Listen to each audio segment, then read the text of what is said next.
મીરાબેન અને મારા ઘીરે આ પાણી બધું મારા ઘીરે આવે છે બધા. શું કરું એટલે હું અત્યારે બહુ છે તપન છે આંટો ખાવા હોય ગઈ અને હું અહીંયા એકલી છું. મારા છોકરા છે તો 12 જણ છે આડાવડા. નામ દિલુબેન છે. મેં ચામુંડાપારામાં રહી છે માના મંદિર પાસે. અમારે વર્ષોથી કઈક વર્ષો વ્યાઈ ગયા નથી રોડ ની સગવડ નથી પાણી ની સગવડ. હાલવાનો રસ્તો અમારો હતો એ બંધ કર્યો છતાં કઈ હાલવાનું નથી. આ વરસાદના હિસાબે બધે પાણી ભરાઈ ગયા. માણા ઘરમાં પાણી ગરી ગયા. માણા બીમાર પડે ને અમારે દવાખાને કેમ લઈને જવું? હાલો એવું તો અમુક છે જ નહીં અમારું.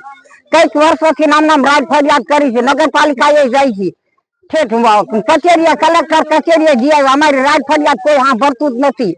ગરીબ માણસ ગરીબ માણસ સહાય કરીએ છીએ. ગરીબ માણસ કોઈ ફરિયાદ તો સાંભળતું નથી. અત્યારે અમારા આમ કોઈ જોતું જ નથી. અહીંયા કણે મારા મરી જાય તો કોઈ ના સામે કોઈ નથી જોતું. અત્યારે અમારા 500 ઘરની વસ્તી છે અમારી. શું તમારી માંગ છે? અમારી માંગ રોડ ની છે અને પાણી ની છે. ગટર ના પાણી ઉભરાના છે. ગટર નું પાણી બધું ભરાણું છે. ગટર ઉભરા પાણી આવ્યું છે અત્યારે. અમારે હાલવું ક્યાં આમાં? સમસ્યાનો ઉકેલ નહીં આવે તો શું કરશો?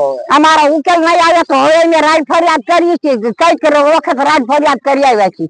હવે અમે નગરપાલિકાએ અમારે પછી કઈ કરશું તોડફોડ પછી કેતા નહીં વાહેથી. મમતાબેન દિનેશભાઈ પરમાર છે. અમે અહીંયા ચામુંડપરા વિસ્તારમાં રહીએ છીએ અને અમારે અહીંયા પાણીની સુવિધા નથી, ગટરની સુવિધા નથી. તો અમારે શું કરવાનું? દર વર્ષે આ ચોમાસું આવે છે અને આવી જ રીતે પાણી ભરાયેલું રહે છે.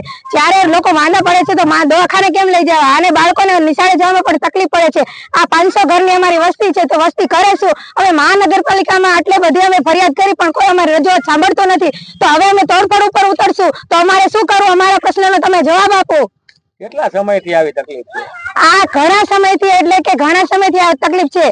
શું તમારી માંગ છે? હવે અમારી માંગ છે રોડ, રસ્તા અને અમારી ગટરની સુવિધા અને પાણીની સુવિધા. કોઈ ઉકેલ નહીં આવે તો કેવા કાર્યક્રમો આવશે?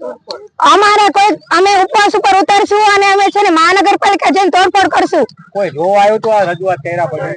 કોઈ આવતું નથી જોવા માટે. ઘણા સમયથી અમે ફરિયાદ કરીએ છીએ.